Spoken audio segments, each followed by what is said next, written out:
setiap masa ada pemimpinnya dan setiap pemimpin ada tantangannya. Presiden PKS semalam telah menyarikan kesinambungan peran dan jasa para pemimpin negeri selama ini. Mulai dari pertama, Bung Karno yang telah mewariskan pembentukan nation dan karakter building untuk mempersatukan bangsa yang beragam. Ini saya kutip langsung dari pidato Presiden PKS tadi malam.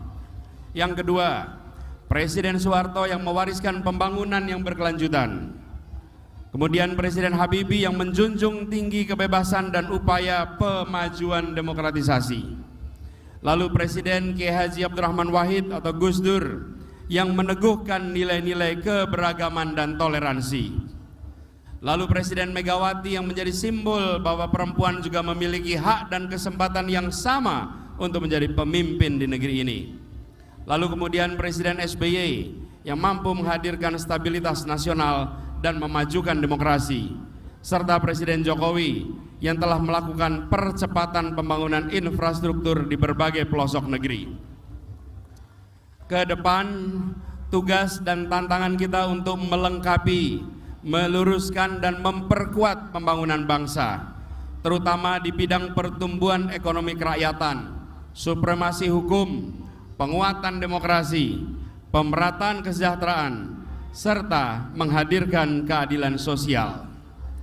Prinsip-prinsip pendekatan dan kebijakan pembangunan dan pengelolaan pemerintahan yang telah kami sama-sama jalankan di Jakarta selama ini dapat menjadi gambaran, dapat menjadi tolak ukur atas apa yang akan kita lakukan di masa depan.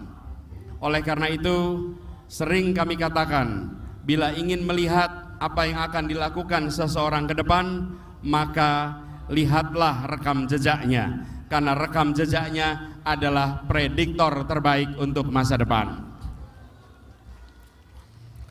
Untuk itu saya sampaikan lagi kepada kita semua yang mendukung jalan perjuangan ini.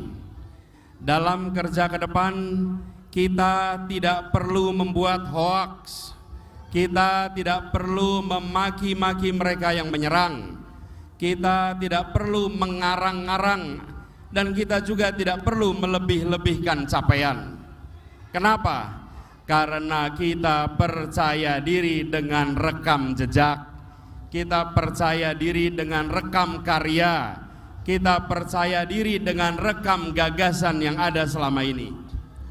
Sebarkan dan sampaikan itu semua dengan santun, dengan merangkul, dan dengan menginspirasi. Orang yang percaya diri dengan apa yang dimiliki tak akan terprovokasi, tak akan goyah dengan serangan dan usaha merendahkan pihak lain. Itulah kita. Bisa? Sanggup?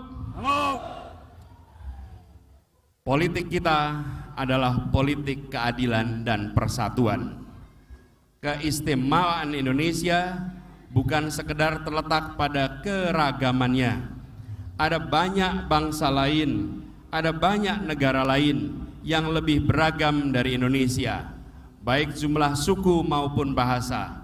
Tapi yang istimewa dari Indonesia kita, di dalam keragaman itu ada persatuan. Seperti sebuah persenyawaan, hidrogen dan oksigen membentuk senyawa baru namanya air. Air bukan hidrogen dan air bukan oksigen, tetapi dalam air ada hidrogen, dalam air ada oksigen, dan air adalah persenyawaan dari keduanya. Seringkali kita berfokus hanya membicarakan unsur-unsur pembentuknya dan melupakan persenyawaannya. Indonesia adalah hasil persenyawaan unsur-unsur yang begitu banyak yang ada di bangsa ini. Dan persatuan itu mustahil terwujud tanpa hadirnya keadilan sosial. Tujuan pamungkas dari Pancasila, yaitu poin pertama pada janji kemerdekaan, adalah keadilan sosial bagi seluruh rakyat Indonesia. Adil itu bukan hanya negara melindungi minoritas dan bukan hanya mengakomodasi mayoritas, tapi negara hadir dan melindungi semuanya. Adil itu bukan hanya mengangkat yang kecil saja, atau menguntungkan yang besar saja, tapi negara hadir untuk semua, membesarkan yang kecil tanpa mengecilkan yang besar. Dengan hadirnya keadilan bagi semua, maka hadir pula kedamaian dan kesejahteraan untuk semua. Inilah yang kita perjuangkan bersama.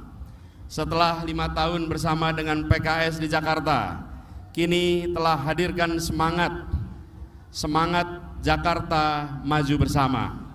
Mari kita melangkah ke perjuangan berikutnya. Bila 5 tahun kemarin kita mengerjakan Jakarta maju bersama, maka insya Allah di hari-hari ke depan, di tahun-tahun ke depan, kita akan mengajukan Indonesia maju bersama.